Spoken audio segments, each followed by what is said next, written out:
What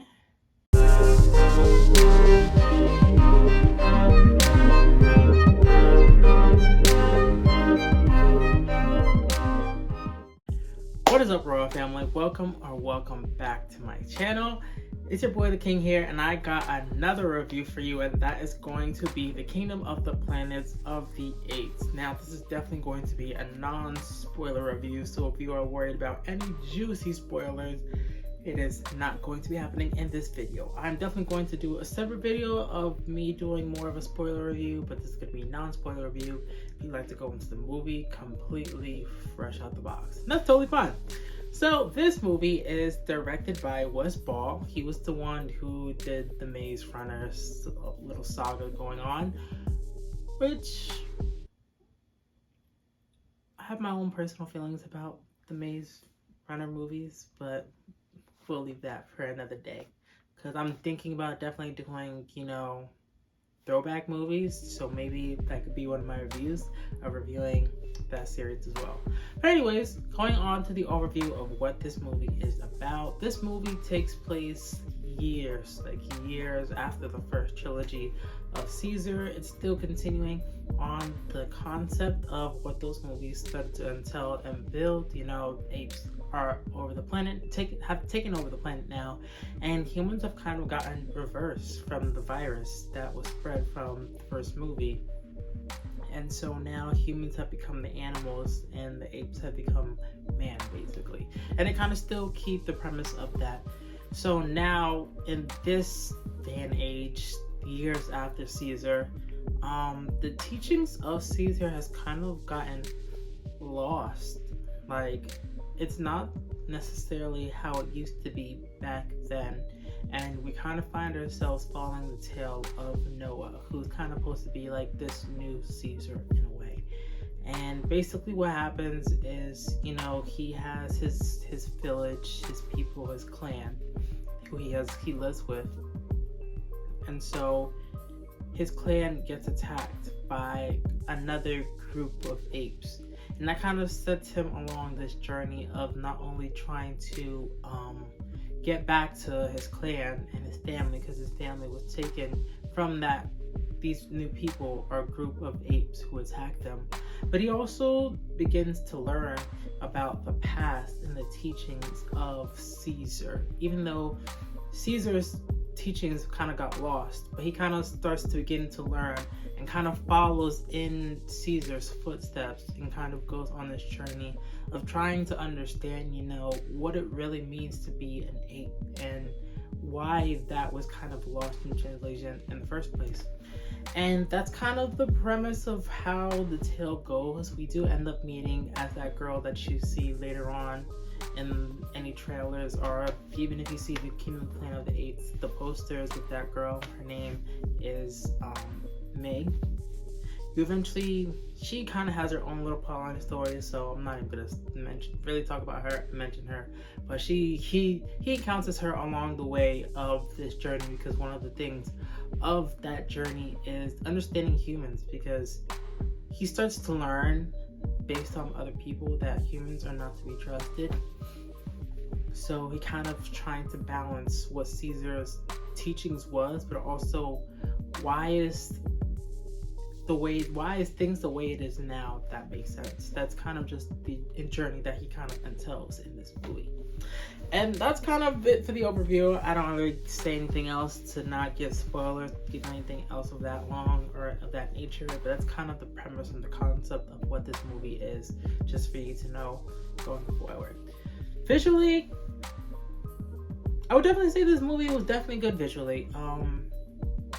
There were definitely scenes where I was like, okay, that's definitely CGI, but for the most part, the CGI was definitely nice, clean, polished. Like, Wes Ball definitely showed that, you don't need to be Avatar to have good CGI.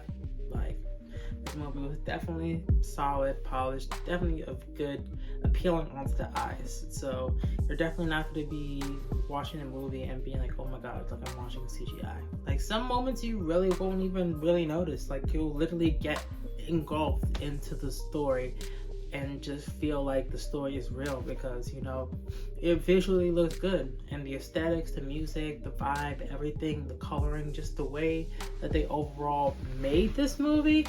Like, I definitely think that visually it was definitely appealing. Definitely. No complaints there.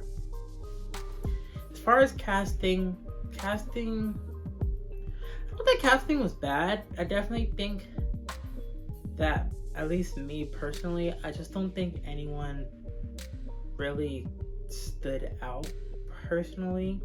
I definitely think Owen Teague was the star of the show, definitely as Noah. Just the way he did the voice acting and everything along those lines, like, he was definitely like the top character for me, I would personally say. Freya Allen as May, I guess I'll talk a little bit more about her in the conclusion, but I don't think she was a bad actor. She wasn't. I just think that the story arc that they went with her was typical, to where that's kind of just why she didn't fascinate me. Like, I could just see where they were going with her story arc in this movie, so she just didn't really like stand out to me in any way, personally, in my personal opinion. But other than that, like, the cast is good. Like, don't get me wrong, I don't think anyone was miscast. I just don't think that no one really, like, you ever just watch a movie, whether it's CGI or whatever the case may be, and you just be like, wow, that voice actor, like, really gave it all, or that character gave it all, or that actor gave it all. Like, I just didn't personally feel that. Like, I feel like if anyone would have made me feel close to that, it would have been Owen as Noah. So, casting was okay. I wouldn't say either good or bad in my personal opinion, because it's my opinion, but pretty generic, pretty chilled, nothing crazy, not bad at all. Now, my overall conclusion of this movie, which is kind of why I started with meh, is because I honestly just personally feel like that's how I feel of this overall movie. I definitely think that this was a nice continuation of the previous saga, even though I really did R.I.P. Caesar, that man. Oh god, he was this series. So I think that one thing I can say is that I like Noah, and he definitely could be the next Caesar. Like, he can definitely be, like, when a movie tries to make a reboot or a prequel or whatever the case may be, and they try to make like a hero similar to the last hero, because they still want people to have something that feels familiar even though it's new. Like, I definitely feel like Noah can definitely be the new filler for Caesar. So I definitely think they have potential. And the way they ended the movie, like, they're clearly continuing the story. Like, there's definitely going to be another movie the way they ended it. But I just personally feel like the first half of the movie and the last half of the movie was really where it shined for me, to where I feel like in between those two parts, like the middle part of the movie, it's kind of where it kind of gotten a little, I want to say bored for me. I guess it would just say it was just hard to keep my attention. Like, I feel like a lot of the things that make the movie and build the movie and tell the story that it's trying to tell really shines between those two moments, to where I feel like just like the middle of the movie, I'm not gonna lie, I was getting a little sleepy. It was really hard for them to really keep my attention, but I don't think that was necessarily means that the movie is bad.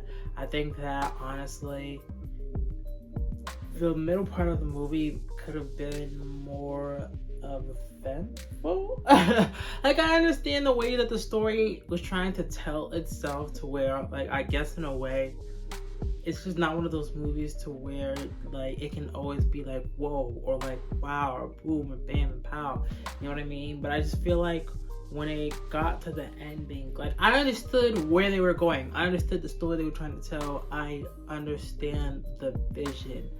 But even when I got to the end, I was just like, Jesus Christ, like, we finally got here, you know what I mean? So I don't know. I don't love the movie, but I don't hate the movie. If I could rate it, I'll probably say a 7 out of 10. I feel like more people will probably enjoy this more than myself, so I would say take my review with a grain of salt because it's my personal opinion. And I would recommend people to go see this movie because I definitely feel like people would enjoy the movie, and I do like the overall message that it still tries to continue telling from the previous movies and stories, you know? And I feel like at the end of the day, these movies are really about appreciating the animals around us, because what if we were those animals? You know what I mean? Like, I feel like that premise is very still prevalent into this film, to where I like that element. I like that part that they're trying to tell. But I don't know. Me personally, it just wasn't, it's not one of my favorite movies. Like, I would watch it again, but like, it wouldn't be my first choice to watch it again, if that makes sense. So that's honestly just how I overall feel about the movie. But I definitely think it's good. I definitely think you guys give it a shot. It's in theaters right now, so get your butts over there and let me know how you guys feel about the movie. But anyways, that is going to be my non-spoiler review for Kingdom of the Planet of the Apes. Thank you guys so much for watching. If you guys consider subscribing, I will definitely appreciate you guys joining the royal family. No pressure, of course. But with that being said, I hope you guys have a great day or night. I will see you guys in the next one.